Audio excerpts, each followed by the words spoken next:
अस्सलाम वालेकुम dear students, आज का हमारा लेक्चर है रिलेटिव अबंडेंस ऑफ आइसोटोप्स। जी बच्चों, रिलेटिव अबंडेंस ऑफ आइसोटोप को ही हम कहते हैं नेचुरल अबंडेंस ऑफ आइसोटोप, यहाँ इसे कहते हैं परसेंटेज अबंडेंस ऑफ आइसोटोप्स। आइए देखते हैं कि ये क्या होता है। जी बच्चों, इसके बारे में डिटेल देखने से पहले आपको रिमाइंड करवाता चले जाऊँ, हम पहला लेक्चर जो इससे पहले पढ़ चुके हैं वो कौन सा था, आइसोटोप्स का था। और हमने बात की थी कि एक एलिमेंट के आइसोटोप्स हो सकते हैं अगर उनमें ऐसे एटम्स मौजूद हैं जिनके एटॉमिक नंबर सेम है लेकिन मास नंबर क्या डिफरेंट है। सवाल ये उठता है कि एक एलिमेंट के जो आइसोटोप्स हैं क्या वो मुख्तलिफ जगहों से मिलते हैं कि एक ही एलिमेंट के अंदर मौजूद होते हैं। फॉर एग्जाम्पल, नियोन के 3 आइसोटोप होते हैं, एक होता है नियोन 1020, एक होता है नियोन 1021, एक होता है नियोन 1022। क्या 1020 किसी और जगह से मिलता है और 1021 किसी और जगह से मिलता है और 1022 किसी और जगह से मिलता है। इसी तरह बोरोमीन के 2 आइसोटोप हैं, एक है बोरोमीन 3579, एक है बोरोमीन 3581। क्या ये दोनों आइसोटोप जो बोरोमीन के हमें डिफरेंट जगह से मिलते हैं? बिल्कुल नहीं। तो इसका जवाब क्या है? बिल्कुल नहीं। नियोन के जो तीनों आइसोटोप है, जब कभी मैं नियोन का एलिमेंट कहीं से कलेक्ट करता हूं उसमें उसके तीनों आइसोटोप मौजूद होंगे। जहां कहीं से मैं बोरोमीन का एलिमेंट कलेक्ट करूंगा उसमें बोरोमीन के दोनों आइसोटोप मौजूद होंगे। जहां कहीं मैं हाइड्रोजन का एलिमेंट्स कलेक्ट करूंगा उसमें उसके तीनों आइसोटोप होंगे। और अगर मैं टिन एलिमेंट कहीं से कलेक्ट करता हूं उसमें टिन के 11 आइसोटोप होंगे। पहली बात क्लियर होगी कि एक एलिमेंट के अंदर जहां से मर्जी वो कलेक्ट कर ले उसमें उसके सारे आइसोटोप मौजूद होंगे। पॉइंट नंबर 2, क्या सारे आइसोटोप्स की मिकदार जो होती है वो क्या सेम होती है उस एलिमेंट के अंदर? तो जवाब होगा नहीं। मुमकिन है कि कोई आइसोटोप ज्यादा मिकदार में पाया जाए, कोई आइसोटोप कम मिकदार में पाया जा रहा है और कोई आइसोटोप बहुत कम मिकदार में पाया जाता है। फॉर एग्जांपल, मेरे पास नियोन के मैंने बात की कि 3 आइसोटोप हैं, एक है नियोन 1020, एक है नियोन 1021, एक है नियोन 1022। जहां कहीं से भी दुनिया में अगर मैं नियोन कलेक्ट करता हूं उसमें इसके ये तीनों आइसोटोप मौजूद होंगे, ठीक है। और इन आइसोटोप्स में से जो सबसे ज्यादा वाला आइसोटोप नियोन का पाया जाता है उस एलिमेंट के अंदर वो कौन सा? नियोन 1020। कितना होता है वो? 90.92%। और सबसे कम जो आइसोटोप नियोन का पाया जाता है नियोन के एलिमेंट के अंदर वो नियोन 1021 है। वो कितना पाया जाता है? 0.257%। और दूसरे नंबर पे जो पाया जाने वाला आइसोटोप है नियोन का वो 1022 और कितना? 8.82%। तो इसका मतलब एक एलिमेंट के अगर आइसोटोप हैं तो आइसोटोप का मिक्सचर उस एलिमेंट के अंदर मौजूद होता है और उस आइसोटोप्स के मिक्सचर में से किसी भी एक आइसोटोप की जो परसेंटेज होती है दूसरे आइसोटोप्स के मुकाबले में जो उस एलिमेंट्स के हैं उसे हम क्या कह देते हैं? परसेंटेज अबंडेंस या रिलेटिव अबंडेंस या नेचुरल अबंडेंस। क्लियर होगी बात ये? सो नेचुरल अबंडेंस या रिलेटिव अबंडेंस को हम क्या बोलेंगे? It is actually the percentage of an isotope in a mixture of all isotopes of an element is called relative abundance of that isotope। But एक element जिसके अंदर isotope मौजूद है तो हम कहेंगे उस एलिमेंट के अंदर आइसोटोप का मिक्सचर है। फॉर एग्जांपल, नियोन मिक्सचर है कौन कौन से आइसोटोप का? 1020, 1021 और 1022 का। हाइड्रोजन मिक्सचर है कौन कौन से आइसोटोप्स का? हाइड्रोजन एलिमेंट जो है 1,1 का, हाइड्रोजन 1,2 का, हाइड्रोजन 1,3 का। बोरोमीन एलिमेंट मिक्सचर है 2 तरह के आइसोटोप का, बोरोमीन 3579 और बोरोमीन 3581। ठीक होगी बात ये? अब नियोन की बात हम कर रहे थे। अब नियोन के अंदर सारे आइसोटोप की परसेंटेज या मिकदार सेम नहीं है। इनमें सबसे ज्यादा 1020 है, उससे कम 1022 है और सबसे कम कौन सा है? 1021। अब इसकी ये जो परसेंटेज है ना इसी एलिमेंट्स के दूसरे आइसोटोप के मुकाबले में, this percentage is called as a relative abundance of isotope या natural abundance of isotope. Clear होगी बात ये? सो हम अगेन मैं इसे रीडिफाइन कर रहा हूं, the percentage of an isotope in the mixture of all isotopes of an element that is called as a relative abundance of isotope. इसकी एग्जांपल हमने चेक कर ली अभी कि नियोन के 3 आइसोटोप हैं, 1020, 1021, 1022। दुनिया में कहीं से भी नियोन अगर कलेक्ट कर रहे हैं ये तीनों आइसोटोप मौजूद होंगे, ठीक है। और इन आइसोटोप में से नियोन के अंदर जो सबसे ज्यादा जिसकी परसेंटेज है वो नियोन 1020 है, सबसे कम जो है 1021 है और दरमियानी परसेंटेज किसकी है? 1022 की। अब ये जो परसेंटेज हैं this is called relative abundance. इसी तरह बोरोमीन का एलिमेंट अगर मैं कुर्रा अर्जी में कहीं से भी कलेक्ट कर रहा हूं उसके 2 आइसोटोप होंगे, एक बोरोमीन 3579, एक बोरोमीन 3581। और जहां कहीं से भी कलेक्ट किया हुआ है तो उसमें जो 3579 है वो कितना होगा? 50.54% और 3581 कितना होगा? 4 6। अब ये जो परसेंटेज है इसके दूसरे आइसोटोप के मुकाबले में, this is the relative abundance, this is the natural abundance, this is the isotopic abundance, this is the percentage abundance, और ये भी इसकी क्या रिलेटिव अबंडेंस इस आइसोटोप की। क्लियर होगी बात ये? अच्छा जी, रिलेटिव अबंडेंस जो मालूम किससे करते हैं बेटे, इससे हमारा अगला एक लेक्चर आएगा मास स्पेक्ट्रोमीटर। मास स्पेक्ट्रोमीटर एक डिवाइस है जिसके जरिए हम रिलेटिव अबंडेंस मालूम कर सकते हैं, और इस टेक्निक को हम क्या कहते हैं? Mass spectrometry. क्या कहते हैं बेटे? मास स्पेक्ट्रोमेट्री, यानी it is a technique by which we can determine the relative abundance of isotopes of an elements. Clear होगी बात ये? इस टेक्निक के जरिए हम क्या करते हैं? रिलेटिव अबंडेंस मालूम करते हैं। अब यहां पर ना एक सवाल पैदा होता है कि जब कभी किताबों में लिखा होता है properties of hydrogen, properties of neon या प्रॉपर्टीज ऑफ ब्रोमीन, वो तो सभी आइसोटोप की प्रॉपर्टीज नहीं होती, फिर वो कौन से आइसोटोप की होती है? कीप इन माइंड, किताबों में अगर किसी एलिमेंट की प्रॉपर्टी मेंशन होती है, वो उस एलिमेंट का जो सबसे ज्यादा मिकदार में पाए जाने वाला आइसोटोप होता है ना, वो उसके मुताबिक होती है। ठीक होगी बात के? The properties of a particular element mentioned in the literature या books is mostly correspond to the most abundant isotope of that element। Clear होगी बात ये? एक पर्टिकुलर एलिमेंट की प्रॉपर्टी जो लिटरेचर में, किताबों में लिखी होती है, वो किसके कॉरेस्पॉन्ड होती है, किसके मुताबिक होती है? उस एलिमेंट का जो मोस्ट अबंडेंट आइसोटोप होता है। फॉर एग्जांपल, अगर नियॉन की प्रॉपर्टी किताबों में मौजूद है, लिखी हुई है, तो वो किसके मुताबिक होगी? 1020 या 1021 या 1022? जरा देख के बताइएगा जी। एग्जैक्टली वो 1020 की असल में प्रॉपर्टीज मेंशन होती है, जो उसका ज्यादा मिकदार में पाया जाता है। अगर किसी बुक में ब्रोमीन की प्रॉपर्टीज लिखी हुई हैं, वो किसके मुताबिक होती हैं? 3579 के मुताबिक या 3581? ऑफ कोर्स ज्यादा कौन सा पाया जा रहा है? 3579, वो इसके मुताबिक होती हैं। इसी तरह क्लोरीन के भी क्या होते हैं? 2 आइसोटोप होते हैं, एक क्लोरीन 1735, एक क्लोरीन 1737। क्लोरीन 1735 लगभग 75% होता है रिलेटिव अबंडेंस उसकी, और क्लोरीन 1737 जो होता है वो 25% होता है। तो अब ज्यादा मिकदार में कौन सा? 1735, क्लोरीन 1735।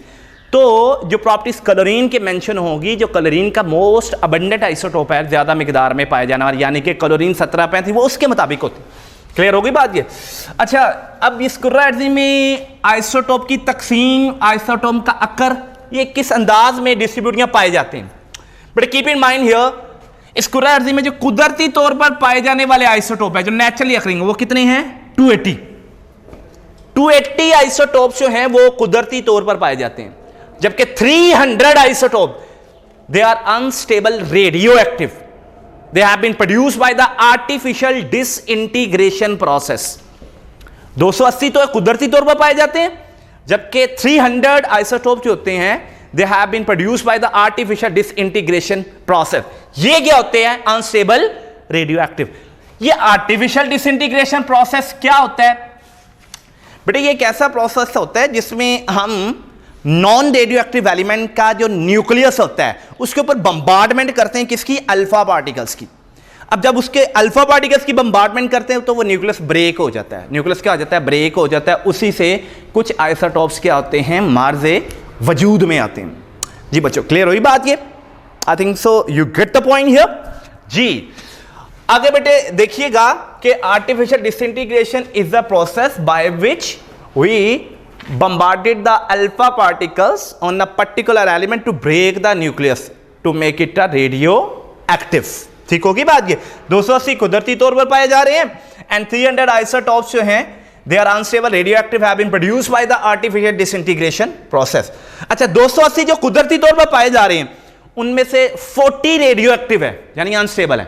40 रेडियो एक्टिव का मतलब क्या है? अनस्टेबल। अगर 280 में से 40 रेडियो एक्टिव है तो मुझे बताइएगा 240 क्या होंगे? Non radio active. क्लियर होगी बात ये? अब वो जो 240 हैं, जिसको उनमें से 154 आइसोटोप ऐसे हैं जिनका एटॉमिक नंबर भी इवन है और मास नंबर भी क्या है? इवन। इवन आपको पता है जो 2 पे डिवाइड हो जाता है, 2 4 6 8 10। क्लियर हो गए? तो नेक्स्ट देखिएगा बेटे, हमारे पास देखा ये गया है कि वो एलिमेंट जिनका एटॉमिक नंबर ओड है, they never possess more than 2 stable isotope। ठीक है? ऐसे एलिमेंट जिनका एटॉमिक नंबर क्या है? ओड।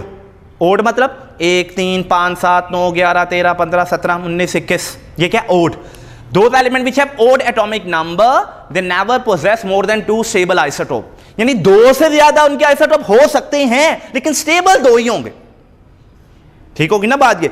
ऐसे एलिमेंट जिनका एटॉमिक नंबर कितना क्या हो, ओड नंबर, ठीक है, उनके 2 से ज्यादा स्टेबल आइसोटोप नहीं हो सकते। ठीक होगी बात? मे भी 2 से ज्यादा आइसोटोप हो लेकिन स्टेबल 2 ही होंगे। ठीक है, और ऐसे एलिमेंट जिनका एटॉमिक नंबर इवन है, they have large number of isotope, they have large number of isotopes. और कीप इन माइंड हियर, आपको ये पहले भी पढ़ा था कि एक एलिमेंट ऐसा जिसके एक ही आइसोटोप होता है, ठीक है, वो हम कहेंगे वही आइसोटोप, उसकी रिलेटिव अबंडेंस या वही क्या होगा, 100% होगा। और ऐसे एलिमेंट जिनका एक ही आइसोटोप होता है उसे हम क्या कहते हैं, मोनो आइसोटोपिक एलिमेंट। और मोनो आइसोटोपिक एलिमेंट की बेहतरीन मिसाल कौन सी है?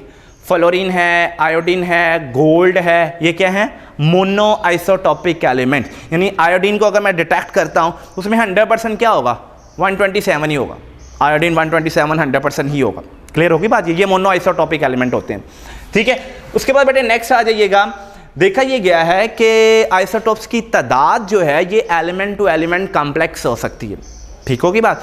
जिस तरह आपने देखा कि हाइड्रोजन के 3 आइसोटोप हैं, ठीक है, लेकिन ज़रूरी नहीं है कि क्लोरीन के भी 3 हो। क्लोरीन के 2 आइसोटोप हैं। क्लियर? टिन के 11 आइसोटोप है, सिल्वर के 16 आइसोटोप हैं, निकल के 5 आइसोटोप हैं। ठीक है, तो उसके बाद आ जाए, ये भी देखा गया है कि ऐसे आइसोटोप्स जिनका मास नंबर 4 का मल्टीपल है, they are particularly abundant and they form the 50% of the earth crust.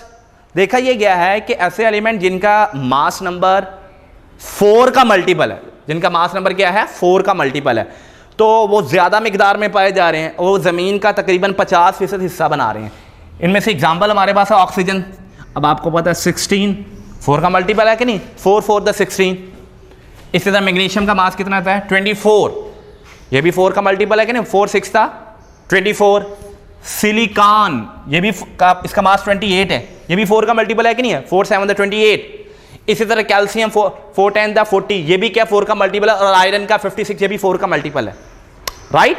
तो देखा यह गया है कि कुर्रा अर्जी में ऐसे एलिमेंट जिनका मास नंबर 4 का मल्टीपल है, दे आर पर्टिकुलरली अबंडेंट, वो खास तौर पर ज्यादा मिकदार में पाए जाते हैं।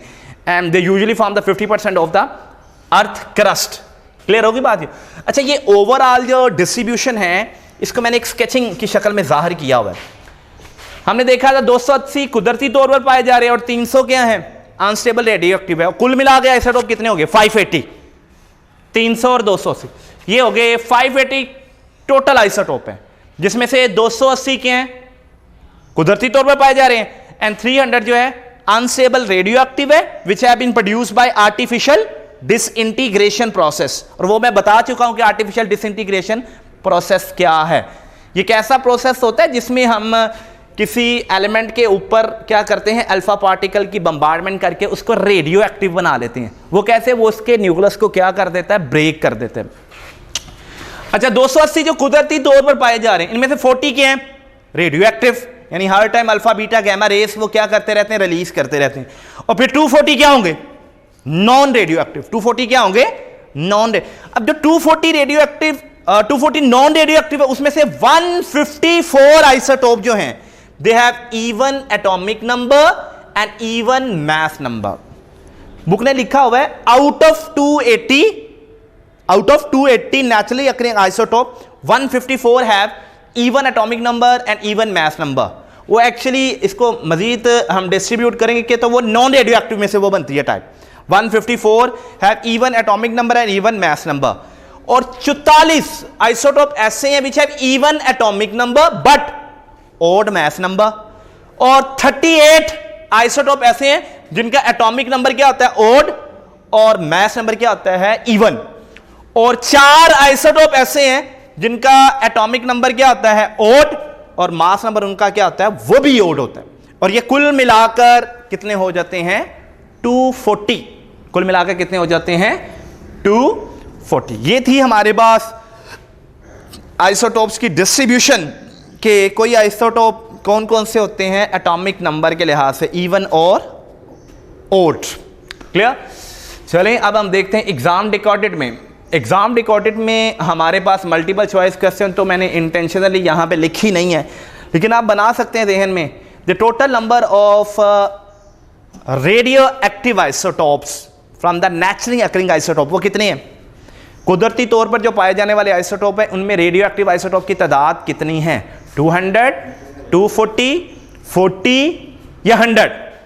200, 240 या 40 या 100? तो बताइएगा कितने एग्जैक्टली कितने होते हैं? 40 रेडियो एक्टिव हमारे पास जो हैं, ठीक है। Total number of isotope which occur in nature 280, 240, 300, none of this. कुदरती तौर पर पाए जाने वाले आइसोटॉप कौन से हैं? कितने हैं? 280 हैं, 240 हैं, 300 हैं, या इनमें से कोई नहीं है? कुदरती तौर पर कौन कौन से पाए जाते हैं? जी 280 कुदरती तौर पर पाए जाते हैं, ठीक है। And out of 280 how many isotope have even atomic number and even mass number? Exactly 154 even atomic number, और उनका मास नंबर क्या होता है? इवन मास नंबर होता है। क्लियर? चलिए अब शॉर्ट क्वेश्चन की तरफ आते हैं। What do you understand by the relative abundance? अरे वाह, इसको डिफाइन तो हम पहले ही कर चुके हैं रिलेटिव अबंडेंस को। क्या? The percentage of an isotope in the mixture of all isotopes of an element is called as a relative abundance of isotope. वो एग्जांपल आप नियोन की, ब्रोमीन की, कोई सी भी दे दें, साथ अटैच कर दें। What is relationship between number of isotope and atomic number of elements? जी बच्चों, हमने ये बात कर चुकी है रिलेशनशिप। इसका क्या देखा ये गया है कि ऐसे एलिमेंट जिनका एटॉमिक नंबर इवन है, लार्ज नंबर ऑफ आइसोटोप, और ऐसे एलिमेंट जिनका एटॉमिक नंबर ओड है, they never possess more than 2 stable isotope. ठीक है, 2 से ज्यादा आइसोटोप हो सकते हैं, लेकिन स्टेबल सिर्फ कितने होंगे? 2।